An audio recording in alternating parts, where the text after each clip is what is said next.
আসসালামু আলাইকুম বন্ধুরা। আমি আপনাদের সামনে ভয় পাওয়া নিয়ে দুটি কথা বলতে চাই। আমরা সবাই ভয় পাই।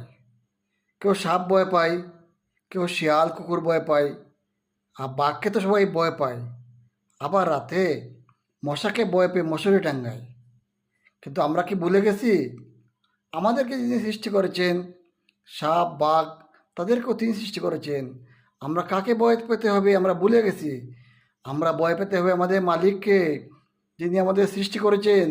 তিনি আমাদের হেফাজতের মালিক। আমরা ভয় পেতে হবে কবরের শাস্তিকে, আমরা ভয় পেতে হবে পরকালের আযাবকে। তাই আমরা মিছে ভয় পরিহার করে আসল সৃষ্টিকর্তাকে ভয় করি এবং সেই ভয় থেকে পরিত্রাণ পাওয়ার জন্য আমরা নামাজ পড়ি, রোজা রাখি, ইবাদত করি। আসুন আমরা কাশকে ভুলে হীরাকে